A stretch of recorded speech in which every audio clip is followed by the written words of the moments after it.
এই রাস্তা দিয়ে কিন্তু একজন এমপি যায়, এই রাস্তা দিয়ে কিন্তু একজন চেয়ারম্যান যায়, এই রাস্তা দিয়ে কিন্তু অনেক বড় বড় মানুষ যায়।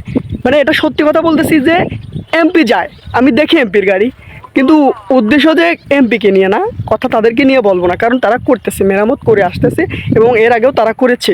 কথা একটা যে এই রাস্তাগুলো এমন হচ্ছে কেন, সেখান দিয়ে মাছের গাড়ি যায়, সেখানে পুকুর আছে, অর্থাৎ দুই সাইডে দুই তিনটা পুকুর, এবং এই পুকুর মানে অনেক রাস্তাতেই দেখেছি, মানে শুধু এইখানে না, এগুলো থাকে কেন?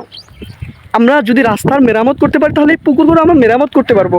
পুকুরের সাইড দিয়ে আমরা বেঁধে দেবো, ইট দিয়ে বেঁধে দেবো, আমরা পাঁচির করে দেবো, মাটি ফালাবো, হয়ে যাবে।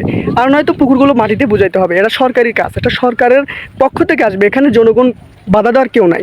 জনগণকে কিছু ক্ষতিপূরণ দিলে হয়ে যাবে, কারণ এটা রাস্তা, এটা একটা সরকারি রাস্তা। এই রাস্তাগুলো যদি এরকম থাকে, সেখানে বিপদ, সেখানে একজন মানুষের যান চলে যেতে পারে, সেখানে একজন মানুষের বিপদ ঘটতে পারে, কিংবা এমপির গাড়িটাও সেখানে উল্টে যেতে পারে।